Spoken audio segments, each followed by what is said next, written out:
आप सभी को जय भीम। कल मैं एक कार्यक्रम में फिर शामिल हुआ, ग्राम सभा सेऊर, जो कि मड़ियाहों के आसपास पड़ता है।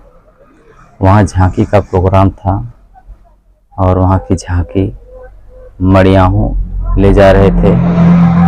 तो हम मड़ियाहों पहुँचने के बाद वहाँ 30-35 झांकियाँ थी और रास्ते में खाने के लिए नाश्ते की व्यवस्था जो है, सूजी वितरण हो रहा था निःशुल्क, और आरओ का पानी निःशुल्क मिल रहा था। और हमारे साथ कुछ युवा भाई भी थे, जो कि हमारे युवा भाइयों में कोई परिवर्तन नहीं आ रहा है कि जाति है कि जाति नहीं है। बाबा साहब जाति को बढ़ावा नहीं देना चाहते थे, और जबकि हमारे युवा भाई जाति को बढ़ावा दे रहे हैं, जाति को ख़त्म नहीं कर रहे हैं। हमारे साथ एक युवा भाई थे जो कि हमारे साथ ही थे, और वो जो कि नशा पान किए हुए थे और जय भीम बोल रहे थे। तो उनके मुंह से एक बार ही निकला कि बाबा साहब जिंदाबाद। तो मैंने उनको रोका। 365 दिन में हम एक ही दिन जो है बाबा साहब को मानते हैं, 14 अप्रैल के दिन, और लोग हम पे हंसते हैं। वो देखते हैं कि ये तो खुद ज्ञान बांट रहे हैं बाबा साहब के विचारों का, और खुद परिवर्तन नहीं ला रहे हैं। लोग हंसते हैं हम पे कि हम 365 दिन में एक दिन बाबा साहब के विचारों को मानते हैं, वो भी डीजे के साथ। और जबकि ये प्रोग्राम हमें लिमिट में करना चाहिए।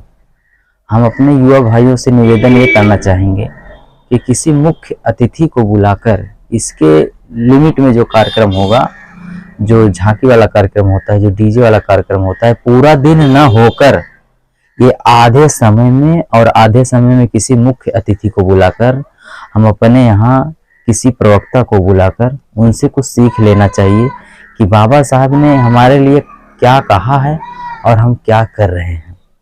इस चीज़ को हमें आपको समझने की ज़रूरत है, और हमें जाति को बढ़ावा नहीं देना है। और हमारा आपका समाज जाति से कभी आगे नहीं जा सकता, क्योंकि अभी हमारा समाज जो है बहुत पिछड़ा हुआ है।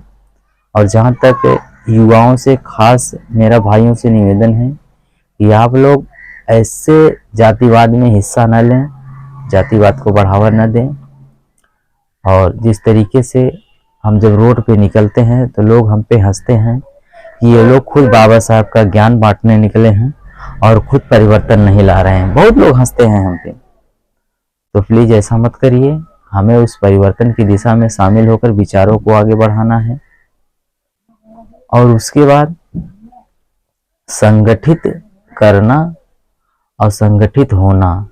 संगठन और संगठित में अंतर है। संगठन और संगठित में अंतर है। हमें संगठन बनाने की जरूरत तब पड़ती है जब हमारा समाज संगठित नहीं होता।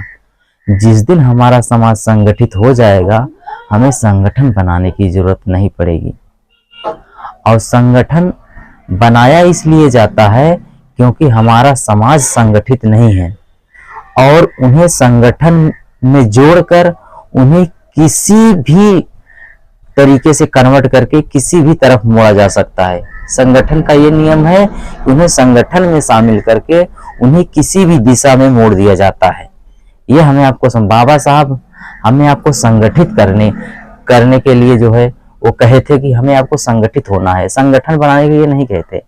और संगठन जब जब बना है तब तक हमारे आपके ऊपर कुछ न कुछ जो है प्रत्यारोप लगे हैं, और संगठन ने सबको नुकसान पहुंचाया है। सबको, कोई न कोई संगठन, देखिए जब जब संगठन बनेगा तब तक वो संगठन एक संदेश देगा कि यह संगठन क्यों बनाया जा रहा है।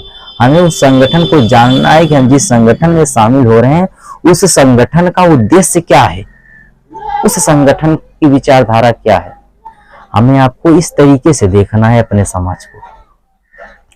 और हमारे समाज में जितने भी संगठन बने हैं, सब कहीं न कहीं एक अपने समाज को कन्वर्ट किया है। कहीं कोई कहाँ लेके चला जाता है, कोई कहाँ लेके चला जाता है, लेकिन बाबा साहब के विचारों को जो है वो आगे नहीं बढ़ा पाता।